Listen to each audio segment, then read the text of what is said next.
We're in one of the world's most sparsely populated areas, Fiordland. And for those who crave absolute wilderness, New Zealand's largest national park provides 3 million acres to get lost in.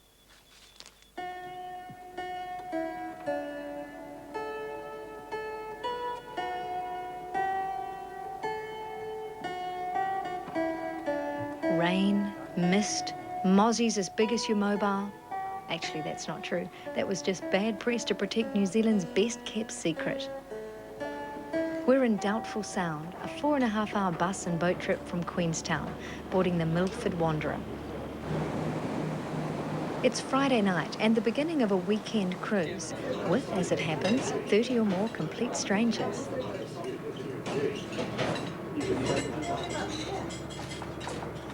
There's something quite exciting about travelling at night, knowing you're going to wake up in a place you've never seen before.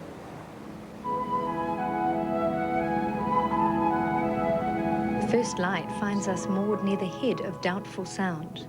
Now this morning we're going to come out back into the main body of the fjord, and then we'll come through this little area here. It's called Te Awatu Channel, and that takes us right out towards the Tasman. The Knee Islands lie near the mouth of the sea and are home to a colony of fur seals.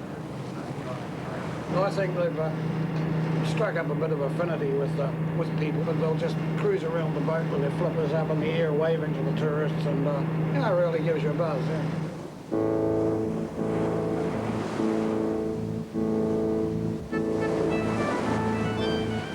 Approaching the wild waters of the Southern Ocean, the tranquility of the fjords are left behind. The plan is to sail out into the Tasman, up the coast and into the next fjord, Nancy Sound. And time for a little line fishing along the way.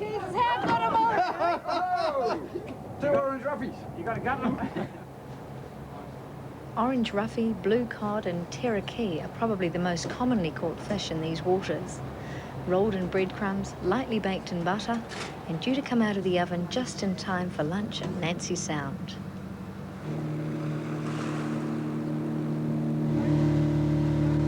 During the course of the weekend, there's lots of opportunities to split into groups and do your own thing.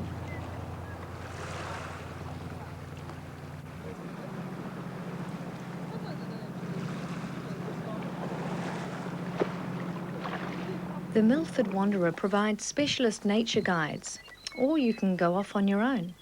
There's not many places left in New Zealand where you can explore absolute virgin rainforest. It's really quite dense and virtually impenetrable in places.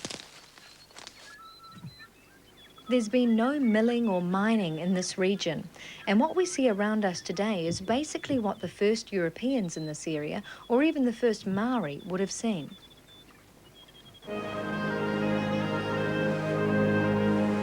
The Milford Wanderer is built in the style of the early coastal trading scows.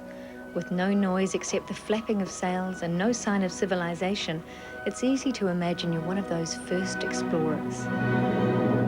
Doubtful Sound was named Doubtful Harbour by Captain Cook in 1770 because he was doubtful there would be enough wind to sail out of the area if he did venture in. 20 years later, Italian and Spanish explorers arrived and discovered it was a fjord and not a harbour. Sealers in the early 1800s were the next Europeans to visit the area and were also the last permanent residents. Today, the permanent residents of Doubtful Sound include a pod of bottlenose dolphins. They're the southernmost bottlenose pod in the world and are the subject of international study as well as a natural history documentary.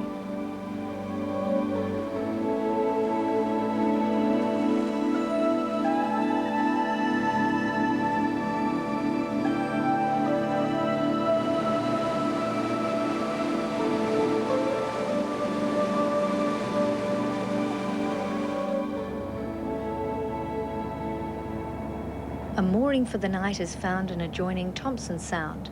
If you are looking forward to retiring to the privacy of your stateroom, then you might be a bit disappointed. The love boat it ain't, but it is the perfect way to explore the wilderness of Fiordland in a warmth and comfort unknown to those early explorers. Fiordland has the most settled weather in winter, which is when the Milford Wanderer takes 5-day trips to Dusky Sound, 6 days to Stewart Island, and 7 days to Dusky Sound and Preservation Inlet. And in summer, you'll find the Milford Wanderer